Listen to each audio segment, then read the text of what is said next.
sauc Visvārds un esam kārtējā kempera apskatē. Šodien mēs apskatīsim šo te Adria Coral 600 DP.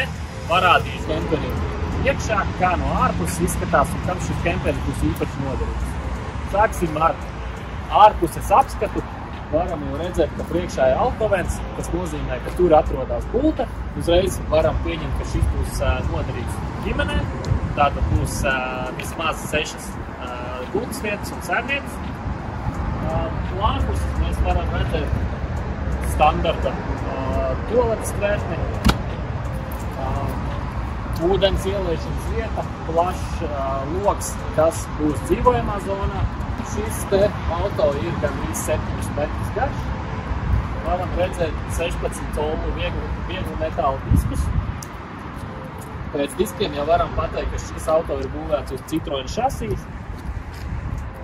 Šim auto ir ļoti patīkams dizains. Varam redzēt, ka lukturi ir LED dienas gaismā.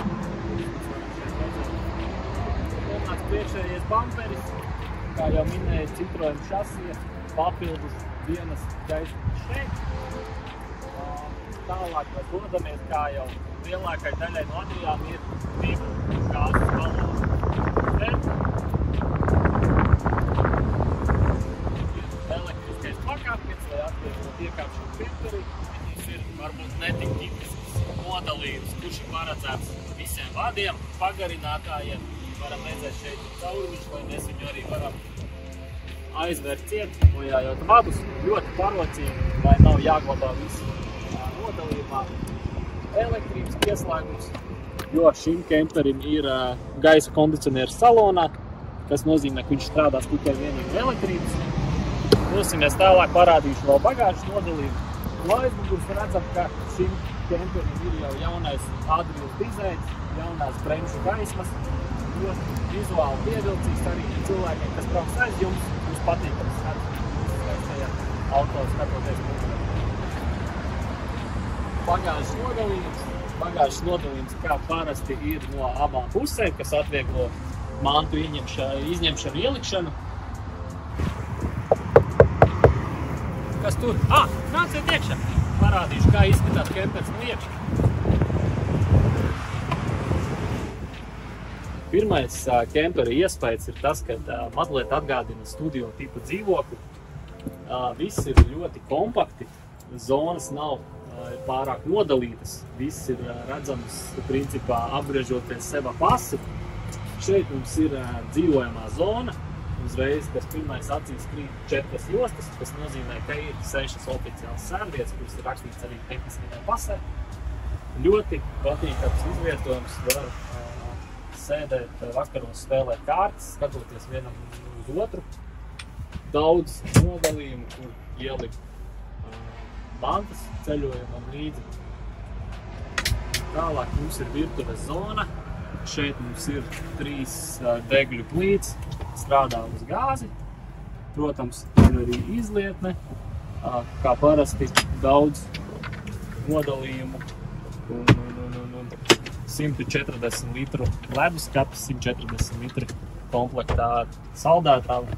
Tātad man virs galvas redzams kondicionieris, kas būs izteikti noderīgs karstās vasarās. Strādās viņš gan tikai vienīgi no tad, kad būs pievienots elektrībai, pakaramie, kādām pleitām, krekliem. Ļoti ērti pakāpieni, lai nokļūtu gultā. Ir gadījies redzēt, kur gultas ir salīdzinoši augsta, arī šī iespēja ir diezgan augsta, bet šie pakāpieni atvieglos iekāpšanu gultā.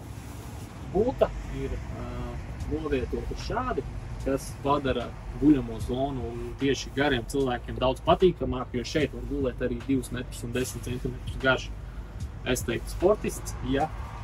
Ir mums arī skapīši, ļoti mājīgs, patīkams, viegls apgaismojums. Šī gulta ir interesanta ar to, ka ir iespējams viņu paaugstināt vai pazemināt. Pazemināt mēs varam līdz šai vietai. Tiem cilvēkiem, kuri varbūt negrib tik kāpt, un arī bagāžas nodalījumā mēs varam iegūt papildus 10 centimetrus.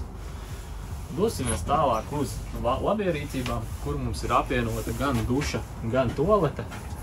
Varam redzēt, ka dušai ir plasmasas aizlūkne, tā teikt, aizskars, līdz ar to mazgāties dušā nav jāuztraucas par to, ka tovada būs slapja, pēc tam stvērtne, kā ieras 17 litri, ir arī izvelkama izlieka, kur tūlīt parādīšu. Šeit mums ir lieli bagāžu nodalījumi. Tam ir arī automātiska gaisma, tāpat kā daudz dzīvokļu namos ieslēdzās uz kustību.